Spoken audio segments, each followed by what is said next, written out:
Hello aspirant, welcome back to my channel. आज मैं उठ गई थी सुबह 4:30 AM पर और उसके बाद मैंने अपने दिन की शुरुआत की। मन तो नहीं कर रहा था कि उठकर पढ़ाई करूँ लेकिन फिर मैंने सोचा कि ऐसे तो जो मेरी प्रिपरेशन है ना वो पीछे रह जाएगी। और मैंने ना कई दिन से व्लॉग भी नहीं डाला और उसका कुछ रीज़न था कि जो मेरे घर पर था ना वो कुछ फंक्शन थे इसके कारण। लेकिन अब से ना डेली व्लॉग आएंगे और डेली मेरी स्टडी में जो कंसिस्टेंसी है वो भी आपको देखने को मिलेगी। तो सबसे पहले ना मैंने सुबह उठकर जीए को रिवाइज़ किया, जिसमें मैंने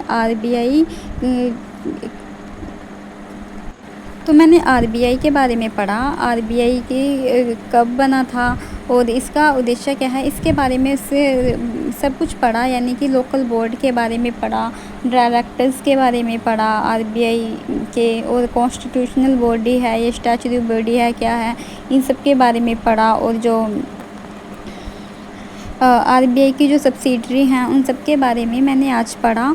तो इतना ही टॉपिक कंप्लीट हुआ था। 30 से 35 मिनट लगे थे मुझे सब करने में। और उसके बाद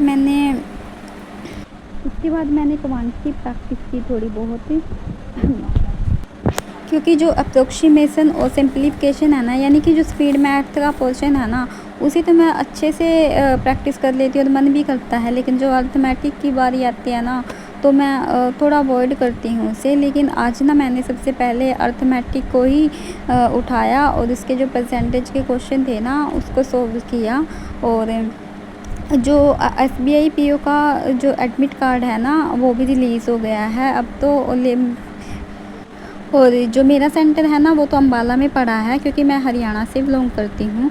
और मेरा पेपर 1 अगस्त को 1 PM पर है। और ऐसे अगर क्योंकि वैसे मेरा ये पेपर क्रैक तो नहीं होगा, मतलब क्लियर तो नहीं हो पाएगा, क्योंकि मेरी तैयारी मैंने अभी स्टार्ट ही किया है पढ़ना, तो अभी तो उसमें टाइम लगेगा। लेकिन एसबीआई क्लर्क और आरआरबी पीओ क्लर्क को तो मैंने टारगेट कर ही रखा है।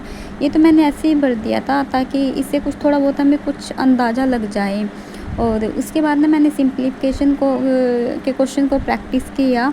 और मतलब कि 10 से ज़्यादा क्वेश्चन आज प्रैक्टिस नहीं कर पाई सिंप्लीफिकेशन के भी, और बस थोड़े से ही किए और ना ही क्विज दे पाई थी। आज मैंने ऑनलाइन क्लास भी थोड़ी कम, करंट अफेयर भी नहीं कर पाई थी आज तो मैं। और उसके बाद ना मैंने इंग्लिश का रिवाइज़ किया, यानी कि जो 120 रूल थे ना उनको रिवाइज़ किया।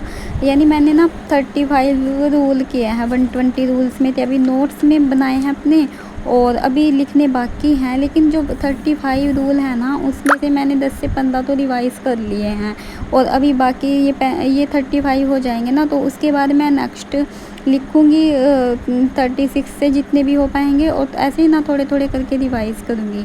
इससे क्या होगा कि रिवीज़न भी होती रहेगी और नोट्स भी इससे लिखे जाएंगे। और क्योंकि अगर मैंने नोट्स बनाए ना एकदम से, तो ऐसे तो दिमाग भी बोर सा होने लगता है। और या फिर रिवीज़न करती हूँ ना तो फिर वो भी अच्छा नहीं लगता। इसलिए मैंने सोचा है कि थोड़ा रिवीज़न और थोड़े थोड़े नोट्स बनाती चलूँगी अपने, और ये लर्न करती जाऊँगी। तो ऐसे क्या है, मेरी स्टडी ना थोड़ी अच्छी हो जाएगी। यानी कि जो आरआरबी पीओ क्लर्क में है वो तो उसमें तो इंग्लिश नहीं आती है, उसमें तो जो मैथ और रीजनिंग ही आता है। लेकिन एसबीआई क्लर्क में तो इंग्लिश आती है, इसलिए मैंने ये पढ़ना स्टार्ट कर दिया है। और इंग्लिश को भी मैं पढ़ती हूँ अब। उसके बाद ना मैंने परसेंटेज की जो फ्रैक्शन वैल्यू थी उसको रिवाइज़ किया थोड़ा बहुत। मतलब कि जो मेन वैल्यूज़ थी इसकी वो मैंने अड्डा की बुक से लर्न की। और उसके बाद ना सिद्धार्थ सर की जो आज लाइव क्लास थी, ऑनलाइन क्लास, उसको मैंने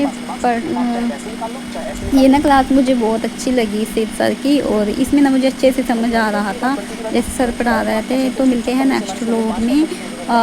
थैंक यू, बाय।